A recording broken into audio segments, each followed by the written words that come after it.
Hey, what's up, you guys? Wyattxhim here, and today I'm going to give you yet again another top 10 list. This time it's going to be the top 10 one-man black metal projects. Now, I did a previous list like this, which was the top 10 metal bands out there, but today I'm only going to narrow it down to the black metal bands that are one-man projects. And I've noticed over this year alone, I've been really getting into black metal that has one man, that just so happens to have one man projects. And I really admire bands like this. Certain individuals that just go the extra mile, that learn other instruments and make their own albums and EPs just from themselves alone. I really admire all these individuals that make tremendously good music. And all 10 of these, including the 3 honorable mentions I'm about to talk about, definitely deserve your attention. So starting it off with the first honorable mention is Soiree. This is from, I believe, Ireland or the UK. And the individual or mastermind behind this band is called Andy Marshall. And this is an atmospheric folk black metal band that is absolutely breathtaking. It's just pretty much, it sounds like what nature wants it to be. It's just absolutely beautiful. Check this out. Beautiful album, the Aura, which I will put a link to down below. Check this album out. The second honorable mention is this Japanese ambient black metal band or project called Dark Cell. And I couldn't find that much about the individual of this project besides the fact that his name is Lemmy. I don't know if that's his real name or not, but that's the only thing that popped up. And like I said, Dark Cell is a really dark ambient black metal band, I should say, that is both harsh and a little bit beautiful and tender to some degree, but really has that, goes the extra step to go really dark and harsh and just nasty sounding, and I really do enjoy it. And I've been looking for some CDs by this project, so definitely check out Dark Cell in the link below. And the third and final honorable mention is Brûle Lavant, Brûle Va not Brûle I think this is a Canadian ambient black metal project that I talked about previously in my last video, top 10 Canadian black metal bands. I really listened to him even more after making that video, and all of pretty much today at work. All 3 of his albums I've checked out, and it is fucking tremendous. Just something that definitely deserves your attention. The mastermind behind this, I believe his name is called Kib Syringe, I think. That's his stage name. I couldn't find his real name. But, yeah, this is just a really good stuff that if you love Burzum, which is going to be on this list in a little bit, check this out. So that's the third honorable mention. Now on to the list itself. We're going to start it off with this, he really puts a lot of different subgenres into this band. It's a depressing, suicidal, funeral black metal project from Denmark called Nort. I believe that's the right way to say it. Nortt, Nort. And this is extremely sad. It's just full of depression. Like, you'd think depressing suicidal black metal alone is depressing, then to add funeral doom elements on top of it, it goes the extra step. Very depressing, very haunting, and extremely dreary and dense at the same time.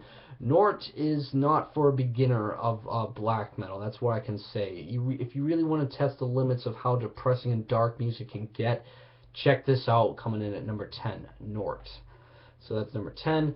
Number 9 is a one-man project from Finland that I was very lucky enough to see at the Hell's Head Bash, and this is Satanic Warmaster. And this is probably the oldest out of everyone on this list. He's been around for, actually, no, he's not, no, I'm sorry. He's been around for a little over a decade, actually, and he's made quite a few classics as he's been around. Definitely his debut is the best out of everything that he's done.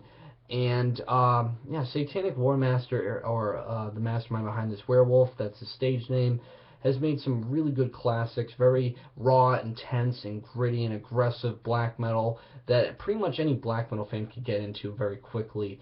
So Satanic Warmaster makes it in at number 9 on this list. Number 8 is the uncrowned king of depressing suicidal black metal, in my opinion, and this is Xastor, aka the mastermind behind this, Scott Connor. This dude is a very disturbed individual. When I watched the interview of him on the YouTube video from Noisy, just very disturbed individual that perfectly suits what depressing suicidal black metal is all about. And this guy knows how to just make some craft masterpieces for this style of music that's really hard to come by when you put the word masterpiece for depressing suicidal black metal.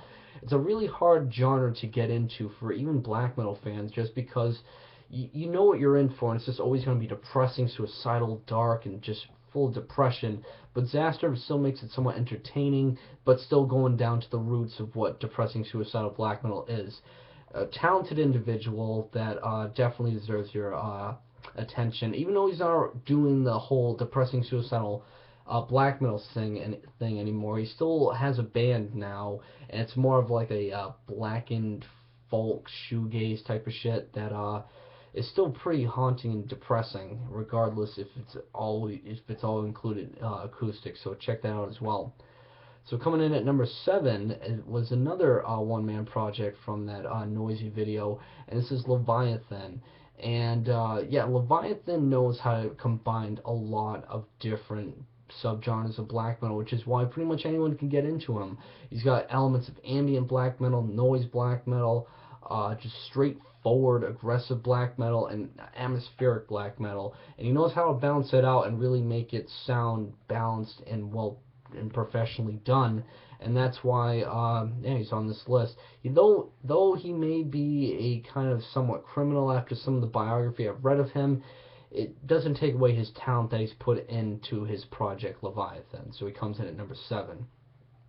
Number 6 is the only Australian one-man project that's like an ambient type of atmospheric, somewhat suicidal black metal band called Drowning the Light. And even though his newest album, the From the Abyss, which is easily his best and the newest album, he has added a guitarist into it, thus not making it a one-man project anymore. But I'm really looking at all the stuff he did previous to it, and that's why he's on this list at number 6. Drowning the Light has some elements of depressing suicidal black metal to some degree, with the whole vibe going off and whatnot, just has him in a really dark and dense type of sound. But at the same time, there are elements of like ambient type of black metal going on in there that kind of doesn't make it all seem like it's just one type of black metal going on here. So Drowning the Light comes in at number 6. Tremendous band that's only gotten better with age. So they come in at number 6. Number 5 is a somewhat atmospheric folk metal band from the U.S., from Kentucky, and this is Panopticon.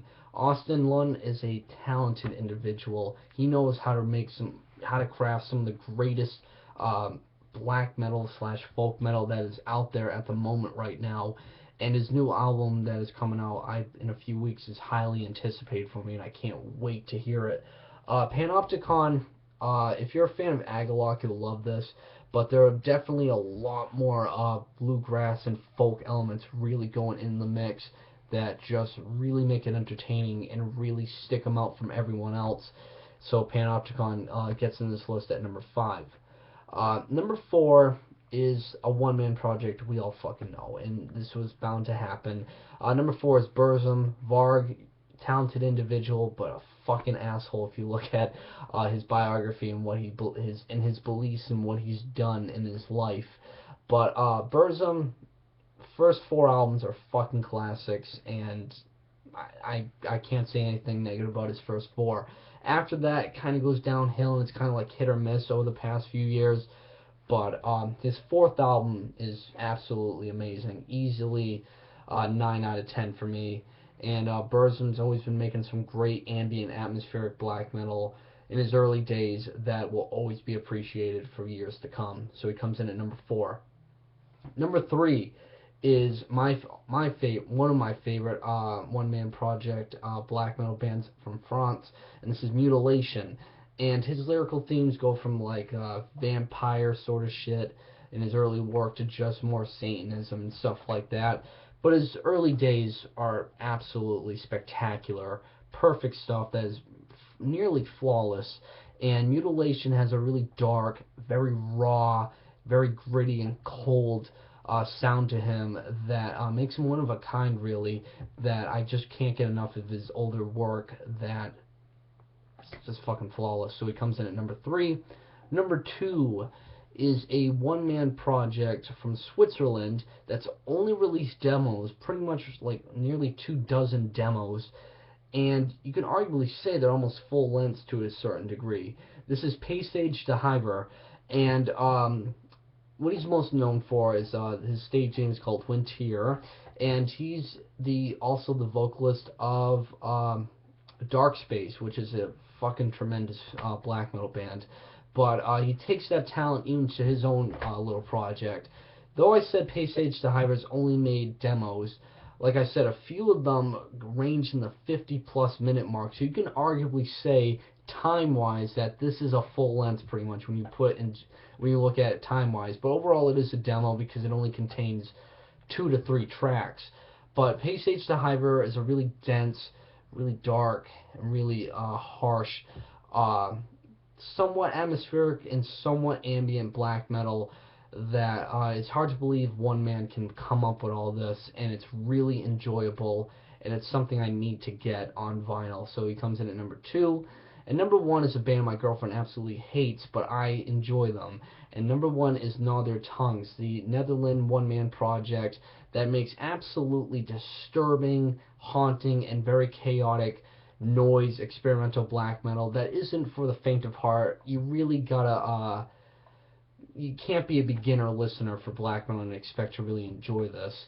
But it's not also for everyone too. It's just really weird to a certain degree and mesmerizing and harsh. But I just like it because it really stands out. It's really noisy, very disturbing and unwelcoming, and that's what I really like about Gnaw Their Tongues, and it just makes them stand out.